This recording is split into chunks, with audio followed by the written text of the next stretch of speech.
People literally do their security programs just around how they can pass an audit that's never saved me from getting breached. All that and more on Security Intelligence. Hello and welcome to Security Intelligence, IBM's weekly cybersecurity podcast where our expert panelists turn the biggest industry news stories into practical takeaways you can use. I'm your host, Matt Kaczynski, buried in 9 inches of snow here in Philadelphia.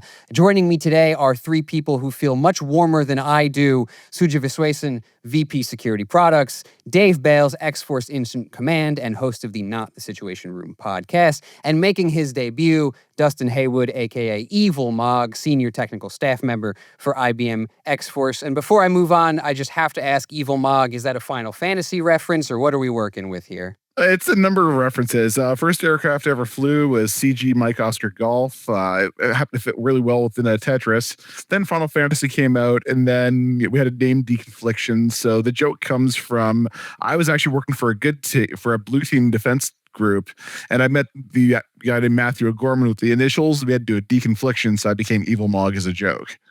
I just had to ask. I love that. So here's what we're going to be talking about today, folks. The first documented malware framework written by AI. Are we too concerned with data protection, disrupting cybercrime supply chains, and the 40th anniversary of the Hacker Manifesto? But first, CEOs and CISOs are split on 2026's biggest cyber threats. Now, this is according to the World Economic Forum's Global Cybersecurity Outlook 2026, which is a survey of executives. And according to this survey, CEOs and CISOs have slightly different priorities this year. For their top concerns, CEOs list cyber fraud and AI vulnerabilities, while CISOs list ransomware attacks and supply chain disruptions. Now, the WEF chalks this up to a reflection of how priorities diverge between the boardroom and the front line. But I'm wondering what our takes are here, Suja, and I want to start with you. What do you think explains the difference in priorities here between CEOs and CISOs? I mean, CEOs are looking more strategically, right? What is coming with AI? What is happening in today's world? Resiliency becomes extremely important for them. So that is why, for at least I believe, the CEOs are worried about, hey, if my systems are down for longer, we saw that with in UK with Land Rover and a few other things that happen, which causes so much of disruption in the business. So that's where I believe this comes from. And then from the CISO perspective, they are looking at the now. There is so much that is happening now. How do I stop that and going from there? So it's in some ways it's good that they're complementary because we'll have focus on both. Now, Suja, as you said, the CEOs and the CISOs, they have different priorities, but they are complementary in some ways. But I am wondering if those differing priorities can cause problems, if it's something we need to be worried about. So, Dave, I want to throw it to you. When you look at this difference between the CEOs and the CISOs, do you think it's a problem that there's a gap in priorities? Yeah, I do. I think that the CISOs are on the front lines and they know what's going on today, which can have a much bigger impact tomorrow as opposed to what may happen tomorrow having an impact on today. They have no idea what's going to happen a week down the road, but they can tell you exactly what's going on today. So I think maybe the boardroom needs to listen to the CISOs a little bit more and not worry so much about the future as they do now. They need to worry about now. I have a differing opinion if you're into that. I love differing opinions. Go for it. Realistically, no company on this earth is in the business of being secure. They're in the business of making money, performing a function, making widgets, doing things. And so realistically, security comes down to a cost analysis. It was the cost of an outage versus the cost of loss of customer reputation versus the lost revenue from a breach. And as we've seen lately, the cost impacts of some of the previous breaches, stock prices have actually gone up after the fact versus not being able to perform a function. Like they get the bonuses based off revenue output and costs. And I know it sounds bad, but until we in security, particularly CISOs, speak business speak, this is going to stop you performing X, Y, and Z. Nothing's going to happen. If you look at the COVID pandemic, for example, all of a sudden VPNs were business enablers. There's security serving a purpose. Don't get me wrong, I fully believe that we should absolutely be secure, but at the boardroom level, it comes down to dollars and cents. I don't think that that's wrong at all. I think it's absolutely 100% correct. And I just think that today's breaches have a large impact on what happens tomorrow. And that goes towards what Evilmog was saying, where customer reputation or reputation to customers is huge. They get hit today because they're not, or if they get hit tomorrow because they didn't pay attention to today, they're still going to take the same hit. So they need to pay attention to today. But I think that's where our problem lies. Historically, the markets haven't reacted well to breaches. I mean, some people, or some breaches, for example, it's absolutely killed the companies. We can totally acknowledge that. So it's like you're really rolling the dice with some of these. On the ones where they have paid off, right? Quickly paid off, and then they have moved on. Like you said, Dustin, that it changes. But for the ones where the people persevered through weeks of trying to recover from, then it's a different kind of attention from everybody else. Then the reputation, business risks, everything come into picture. So like you said, it comes to the business decision at the end of the day. What is that I'm willing to do trade off? And there is nothing called, oh, everything is secure all the time. There is going to be challenges, security challenges, which one I'm willing to live with and which one I have to absolutely prevent. I think that's prioritization come into picture. I think it's really interesting because what we're surfacing here in this conversation is something that I think is missing from the WEF, but I think it or rather the WEF's report.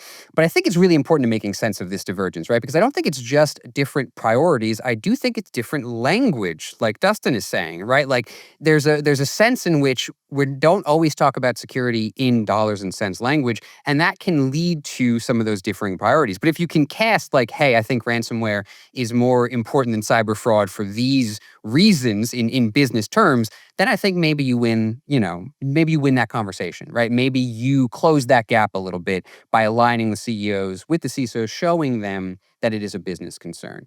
At least that's what I'm getting from this conversation here, folks.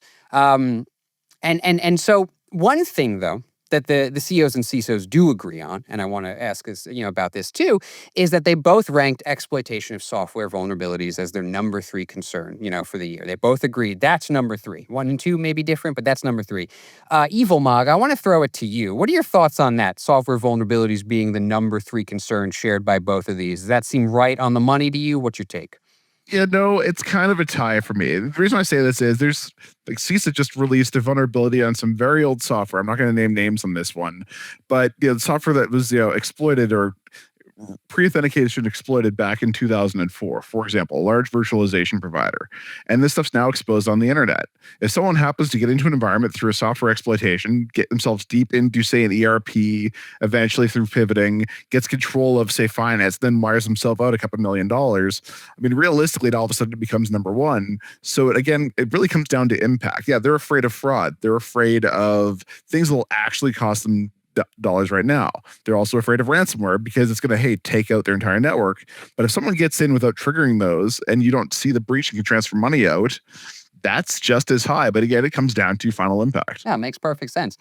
Now, Suja, I want to circle back to you because, for our listeners who might be in a position where they have to contend with diverging expectations and priorities among leaders, and we started to touch on this a little bit with this, talk about the language being used, but I still want to ask this explicitly. Do you have any advice for how you might thread that needle if you're caught in between these diverging priorities and you're just trying to make sure the company is more secure? How do you walk that line? And any thoughts there? I think for me, the resiliency, whether it is ransomware or cyber attack, how resilient you are to bounce back and bring the systems back to the normal functioning way, right? That is the connecting tissue for both. Whether it is a ransomware or it's a cyber attack, how fast can you reduce the blast radius so that we can operationalize the business? I think when we go with that lens, then we can bring both to the table and then have a conversation on how do we go about going. Right. Like a big thing to talk about this is how long it takes companies to even detect a breach. I mean, what's the average dwell time there, Dave? We have 9 months, 10 months before they even get noticed? Yeah. Yep. Yeah. So if you can't detect a breach, they've been siphoning money off you for a long time. I think those kind of exploits are far scarier than a ransomware that pops in and, now there's a problem. Versus if there's customer fraud, there's people injected into your business that are acting as employees that aren't quite supposed to be there. There's all sorts of cyber issues now that have come out that are far more scarier than ransomware. Wipers, for example, we talked about that earlier today. Wipers are making a big comeback now. Data wipers have notoriously been a very large part of the threat landscape. They went away for a little while when ransomware kind of took a backseat, and now they are making their presence known again. So there's so many variables that need to be looked at.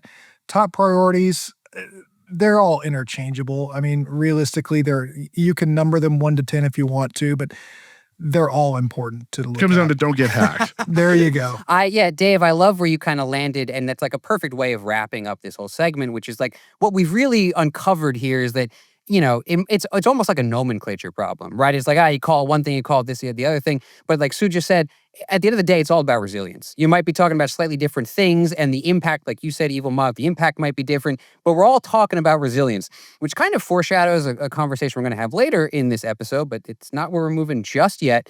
So for now, though, I just think that that's a really wonderful way to wrap up this segment. Resilience is that ultimate kind of key. Don't get bogged down in the different terms. Moving on then to our second story, I'm going to talk to you folks about VoidLink, the first malware framework written by AI, maybe. We know that it's notoriously difficult to say whether AI has generated a piece of malware, but Checkpoint Research has identified what it believes to be the first thoroughly documented case of, and these are their words, this is a direct quote, a truly advanced malware framework authored almost entirely by artificial intelligence, likely under the direction of a single individual. So like I said, this is VoidLink. It's designed to enable persistent access to Linux systems. And the striking figure for me is that a single threat actor was able to generate 88,000 lines of code to create some kind of functional malware within about a week, is their estimate, looking at the documents they uncovered. And that, I don't know, that just seems, it's a little bit terrifying to me, but I saw some hand rubbing there from Evil Mog, so I think I want to throw to you first. Give me your take on VoidLink. What's going on here? Okay, so I did a read on this, and let's be honest. First of all, writing code with any kind of artificial intelligence LLM is notoriously tricky because of context window limitations. But they got around this in a very unique way. So it turns out they had uploaded, do I say they being the threat actor? I'm not going to describe one or many. They had uploaded a very detailed design document. And then they went further into these sprint documents of this done, this sprint, and then here is a bunch of interface components that really held on to the interface. It lined up unit tests and everything. So realistically, when we're developing, a lot of code is boilerplate. Like calling an API is calling an API. And you're going to go write thousands of lines of code of just boilerplate interface. And what a senior engineer does is they plan out the sprints, plan out the interfaces, plan out the rules of how we're going to do it. So when AI has very strict bounds, it can write very small unit tests and it can write very small components of code extremely well. So my suspicion is they did all this advanced work before they even wrote a single line of code, and then they used either an agent or something else to then build up. There's keys inside the source code that's a great deal of consistency and a great deal of verbosity that indicates, hey, this was AI. I'm not saying that AI came up with all of this. I think an engineer came up with this and guided the AI to writing the boilerplate code, then finished off the integration, made sure pieces work, and that's proper software development. So I'm very impressed with this.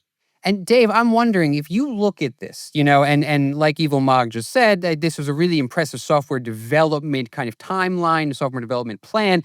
But you look at the end result, or the fact that it was just AI assisted, does it really change anything all that much? Is it all that different from human created malware? What's your take here? I don't think it changes the perception of the malware much at all. It's still malware. It's still performing the same actions. It's just, I don't want to say it's lazier because it's not. That's a lot of work that went into that. It's more efficient. It is way more efficient, and it just allows threat actors to create malware quicker. It's impressive. It really is that they could get around the gatekeepers enough to be able to create this.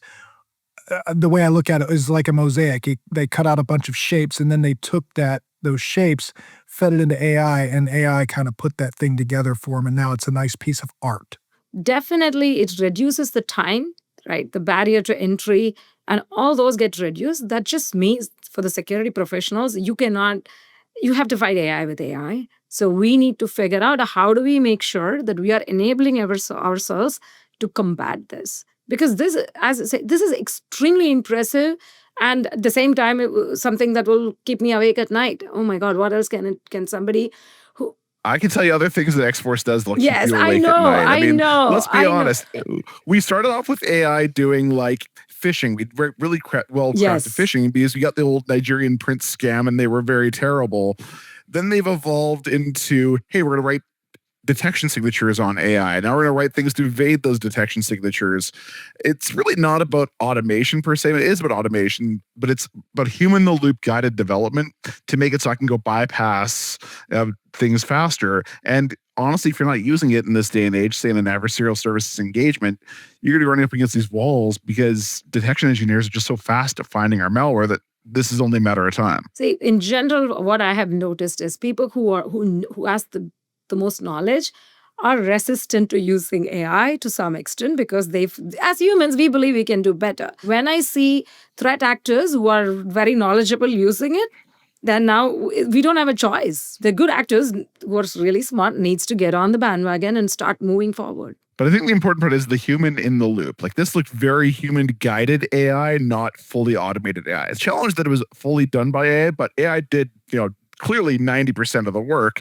That 10% is the most valuable. It's why they hire senior engineers and then hire junior developers to go implement all the code. This is just good software development practices now automated at scale. I think that, Suja, you started to touch on this already, which is that how I wanted to ask about how this might change how we respond to certain things, right? Like if AI is being used to create malware now, if you can get like a single threat actor who can develop a sophisticated kind of software development process like this, how does it change how we as defenders have to respond? And you mentioned already kind of bringing AI in to fight AI. Do you have thoughts about, I don't know, what that looks like in practice? And any thoughts there? This is going to be a place where you have the bad agents and the good agents learning, and then the defenses are real time. It has to get to a place where we are learning and then adapting. The software needs to get to a place where it adapts to the changes and the defenses are up.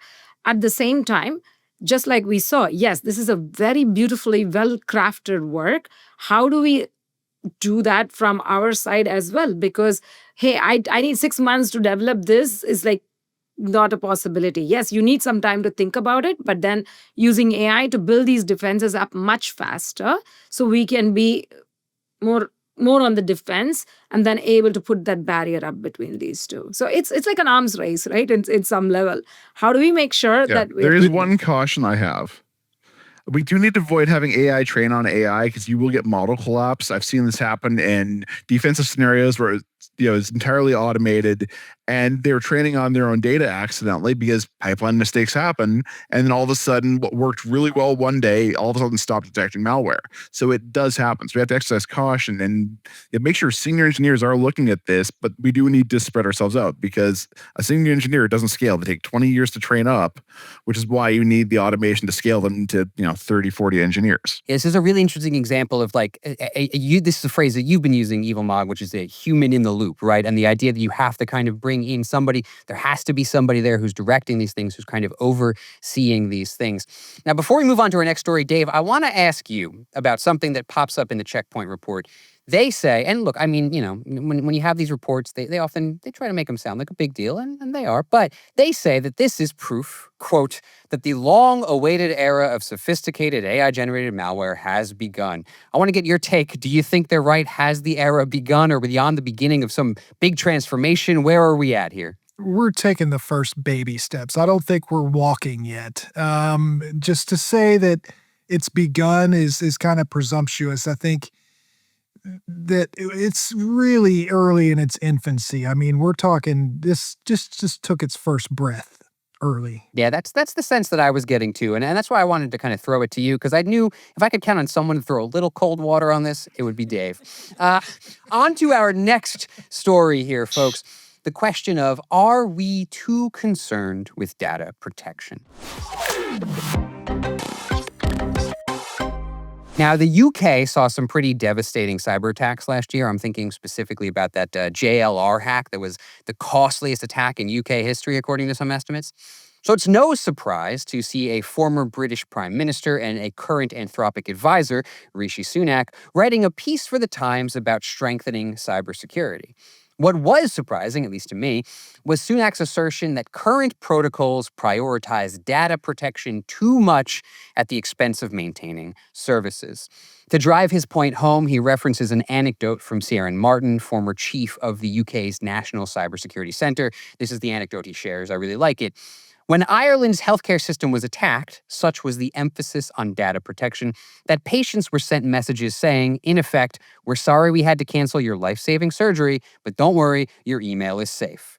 So I want to ask, what do we think? Before I throw this question out here, I want to say that you folks, you were anticipating this conversation in that very first segment because you were all talking about the importance of cyber resilience. And that's kind of what Sunak's getting at here is we need to be more resilient and we're sacrificing resilience to some degree for data protection. That's his point. But I want to ask us if we feel the same way. And Dave, I'll start with you. Do you think we sacrifice resilience for data protection sometimes with our current strategies? What's your take? I think we go a little bit too deep into data protection. When it comes to protecting bank accounts and things like that, okay, that's fine. But I don't really care that my email is shared. I already assume that it is.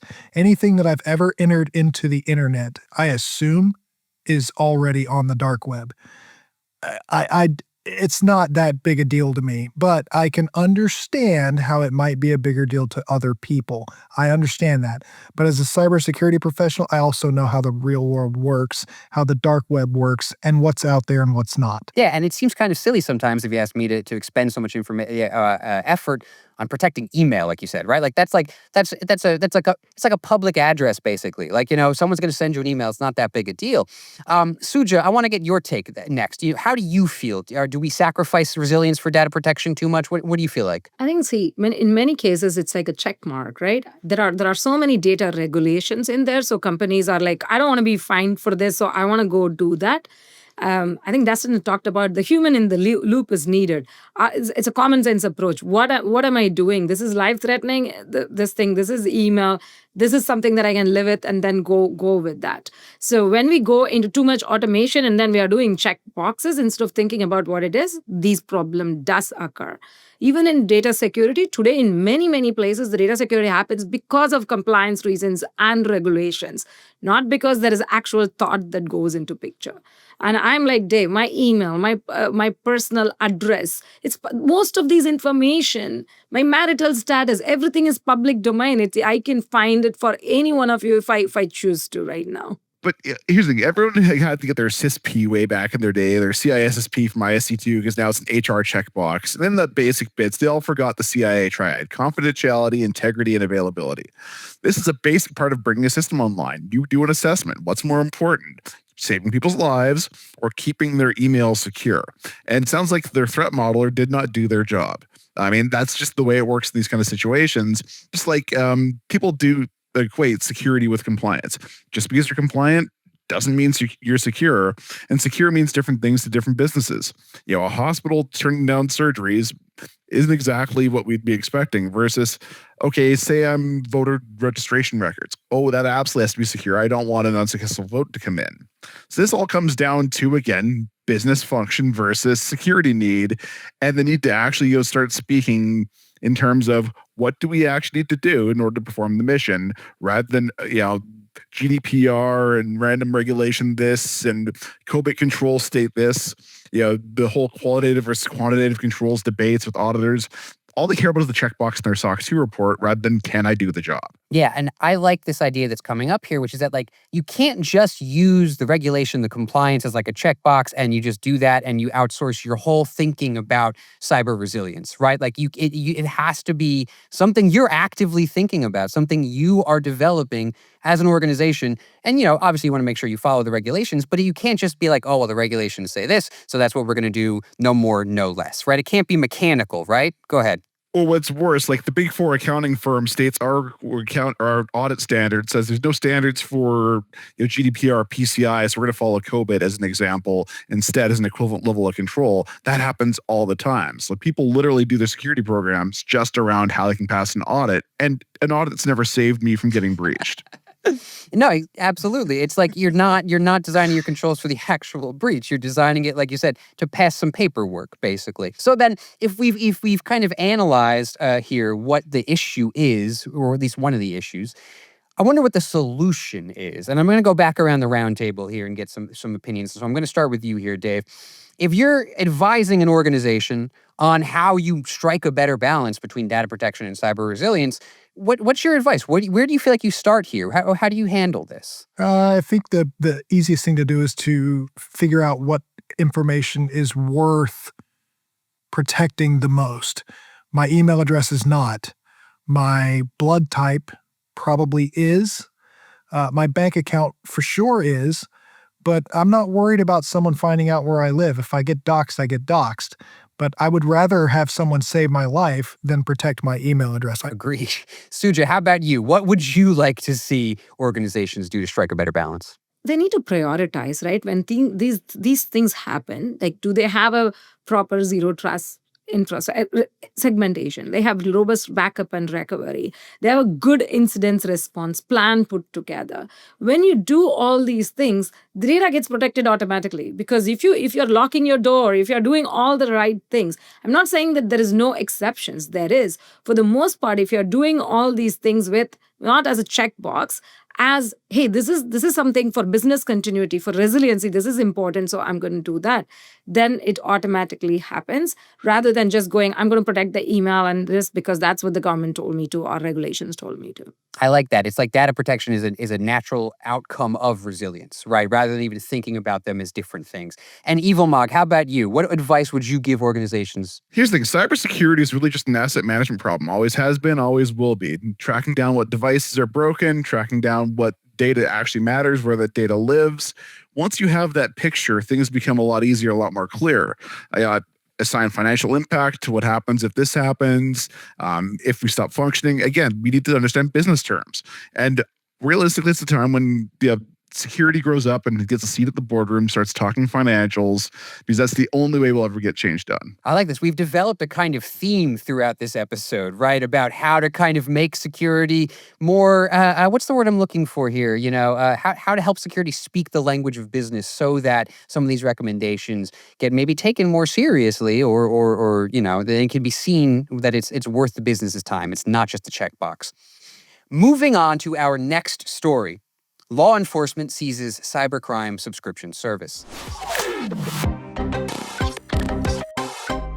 This is a report from CyberScoop that Microsoft, working with international law enforcement, helped take down RedVDS, which sold disposable virtual computers to attackers. Attackers would use these RedVDS services for phishing, scam infrastructure, and other fraud, and the service was connected to $40 million in losses in the U.S. alone last year.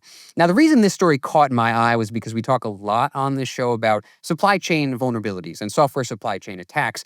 And I thought it was kind of neat to see the cybercrime supply chain get hit here, right? In a way that I often see legitimate organizations get hit. So I'm wondering, if hackers focus on our supply chains, should we be focusing on theirs to fight back? I'm going to throw to you first, Evil Mog. Do you see targeting the cybercrime supply chain as a viable offensive strategy against attackers? What's your take? Oh, it absolutely is. I mean, here's the thing. If a lot of companies will rely on things like geo-blocking to make sure we can't have stuff coming from outside Canada come in to attack. Taking out cloud suppliers, like the longest time, we had two major ones that we used to use all the time for offensive engagements until they made it painful for us. One was a large vendor and a friend of ours who I'll not disclose. Another was a small DevOps program that was actually not bad for their VPCs. But we're seeing even things like there is this thing called the Superbox 5 being sold out of Walmart that sells TV services to people for piracy. And turns out there's actually malware embedded in those that nation states are popping into to go attack networks. They can divide things like, avoid things like VPNs and appear to come from residential services. Realistically, you're never going to catch them all, but putting the dents in, like the old days, we used to go to have these breach forum and cyber breach trading sites. They'd get shut down every couple of months, get the odd occasional VPC shut down. But they're always going to be going after these lesser known ones that don't exactly care about who their services are or who their customers are more specifically. So I think shutting down the actual attacker chains and making it harder for them to operate, like Cobalt Strike, they used to be pirated heavily until they finally put controls around it. We're always playing this game, and it's kind of cool to see it actually work. And I'm wondering, like you said, it's cool to see it actually work. So I'm wondering, I don't know, what makes it different for this to work versus, I don't know, other things? Or maybe here's a better way to ask this question, which is, Do cyber criminal supply chains tend to have vulnerabilities much like our own software supply chains? Dave, I want to ask you, can we learn from our own vulnerabilities when it comes to applying pressure to them? We can, and we should, because when we're not, what they're doing is taking advantages of weaknesses we have. They have the same weaknesses, but we don't take advantage. We play the reactionary game versus the proactive game. And as long as we keep doing that, we're never going to get ahead of the game. I would much rather play from ahead than behind. We've got to figure out what their weaknesses are before they expose our weaknesses, and we're just behind in doing that, and we've been behind for a very long time. So you're talking hack back then? Hack them back. That's right. Get them. That's what you do. Yes. I'm just saying, I want a letter of marque from the king before I go attack back, because there's no way in heck I'm getting arrested coming back to. No, I mean, in the lawful way. You know, Yes. we've got to figure out. We've got to go find them before they get to us, and they do leave cookies and footprints. And you know, if you follow the footprints in the snow, eventually you're going to figure out where they're hiding. I'll just say there's no cyber problem that can't be solved with a kinetic solution. Security Fair intelligence enough. does not endorse this message. Suja, I want to bring you in. What's your take here on this situation? See, Come on in. I'm 100% defenders need to start thinking offensively, right? Because the cyber criminals are using the same infrastructure, same marketplace, they have the same vulnerabilities as us. Their fragility is a force multiplier for us, right? To figure out how do we make sure, because that is why with this particular RedVDS one, when you take out this infrastructure, you actually bring down quite a few people, right? Many, instead of going and attacking one at a time, when you're bringing infrastructure out, you're actually taking them, quite a few of them, and then they have to build up, and then they have to find a new home. It sets them back a little, for sure. So I believe that the community need to come together along with the cyber security community, need to come along with law enforcement, and then go and think offensively and attack them. That's actually happened in previous cases. There was a couple of major ransomware chains where they discovered and then eventually they seized it, but they didn't shut it down. They instead put markers in to go trace who was using it, and they investigated all the way down the chain, got all the messages, arrested a number of people, and took out the entire network. Meanwhile, they've been compromised for 2 years by law enforcement. So I'm seeing stuff like that happen. And that's an awesome use of a lot of this, not just seize it and shut it down. Yeah, and I think this is like revealing to me. There's an interesting parallel between this story that we're talking about right here and the story we talked about up top, not up top, but the one we talked about with VoidLink, right? And the parallel for me is this, is that the tools available to both legitimate operations and attackers are the exact same tools. And they're using the exact same kinds of things, just towards different ends. And so it makes a lot of sense that we can be learning from them, right? So like, if they're doing it supply chain attacks, let's launch our own supply chain attacks, right? Like let's use their own tactics against them. Which I think, I think it's just helpful to remember that the lines between good and bad are not that bright. Well, the conduct is very different, but the tools, not that different at all. Right. The only difference between the illegal hacker and somebody who does my job is the giant statement of work and the signed letter of permission says, please do this. Exactly. And something that's come up on the show before is that, the borders are kind of permeable. You see people who have been engaged in some not so great work go legit. You've seen people who have been legit maybe get involved in some not so great stuff. What was that? Was it the Black Cat ransomware recently that got shut down that turned out to be using, there were a couple of security pros behind it. Like we see this sort of thing. It's a porous boundary. On that note, though, let's talk about our final story of the day. This is the conscience of a hacker 40 years later. Now, it is the 40th anniversary of Lloyd Blankenship's infamous Hacker Manifesto, as security expert Bruce Schneier highlighted on his blog this month. Now, it was published in the Frack e-zine in 1986, following Blankenship's arrest for, what do you think, hacking. The manifesto positions hacking as an almost utopian movement to make information and technology freely available, which, I don't know, it was kind of nice to read, but I'm looking at this document here in 2026, and I'm thinking, How do we feel about it? Do we think it's on to something? Do we think the times have changed? I'm going to throw it to you first, Evil Mog, because I feel like you might have a take for us here. You look at a document like this, how true does it feel to you? Is there any value to it? I like to make a differentiation between hackers, cybersecurity professionals, and criminals who break into systems. I believe a true hacker goes back to the MIT method of hacking, which is basically people who do things like, I'm going to put a fake cop car on the roof of the dome. I'm going to go make something do something it was never intended to do. That's hacking to me. Versus cybersecurity and penetration testing, offensive security, that's a profession. Cyber criminals are cyber criminals. And I still like to believe in that. If you go to like a DEF CON, a major hacker conference, there's very little cybersecurity in some sections of it. It's just people doing really cool things. And I still ascribe to the hacker ethos of leave the world better than we left it. And so I think it still holds true. At least it's still my guiding star today, even though it might seem a little hokey and kind of, optimistic at times. I still believe it was a good manifesto, and I'm going to stick to it. Oh, I get that. I do think there's some value to it. Dave, how about you? Looking at a document like this, how do you feel about it? What does it bring up for you? Evil Mog said the hacker gets a bad name. Bug bounty. Those guys are having software do things that it was not intended to do. They're hackers, but they're not bad guys. They're actually pretty good guys who are responsibly disclosing vulnerabilities. So I think the manifesto itself is fine. I don't see anything wrong with it. It's still relevant today. It's not all the way relevant, but the majority of it is. Absolutely. Suja, how about you? You take a look at this thing. What's it bring up for you? I agree with them. But the thing is, between the 80s and now, the stakes are radically different, right? The game has moved from basements to boardrooms and battlefields, right? Something which was done for bragging rights, and then, hey, look, I can do that, like you said. It's becoming geopolitics is involved. Billion-dollar ransomwares and AI-driven attacks and all kinds of things that are coming into picture.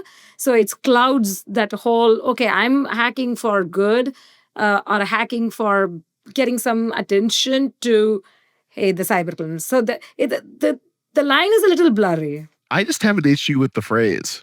I hate, someone get ransomware, oh my God, you've been hacked. I hate that term because, we call those people criminals. They're performing cyber crime. We have the saying at DEF CON, and I love this shirt. It says, don't let the InfoSec distract you from the hacking. Which is what it is. It's just, we build, makers are hackers, cosplayers are hackers, people who build those fursuits, they're complete hackers. People who design these new ways of operating, I consider those hackers. But people who break into or do cyber crime, I'm just gonna call them criminals, and I'll stick by that. I do think it's important, I like this differentiation that you guys bring up here between, hacking and cybercrime, right? Because I think, and I'm as guilty of this as anybody, we use those things as synonyms all the time, right? We just think like, oh, hacking means, doing something unauthorized or unintended with a system, therefore it equals bad. But it doesn't necessarily equal bad. Like you said, Dave, the bug bounties, you find a bug bounty by hacking. You build new technology by hacking. You can do some really cool things. So I like that this manifesto harkens back to that. And even if we don't necessarily think of hacking that way today, I think there's something to be gained by trying to remember that origin story. You know what I mean? And Suja, I also like how you bring up that like what's different now between now and then is that the stakes, right? Like I think that in 1986 when this was written, I don't think we had nation state teams, doing advanced persistent threats, the same way we're doing them today.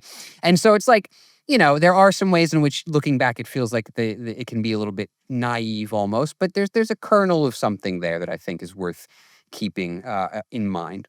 That does it for this episode, folks. I want to thank our panelists, Suja and Dave and Dustin, aka Evil Mog. I want to thank you to the viewers and the listeners. And thank you to YouTube user SJ06 Sunrise, who in the comments of our last episode shared a dastardly training scenario they like to use to catch people. I would suggest you go read it. It's a very interesting take on cybersecurity training. Maybe mean, but interesting. As always, subscribe to Security Intelligence wherever podcasts are found. Stay safe out there. And if you have a manifesto of your own, send it to me. I love that stuff.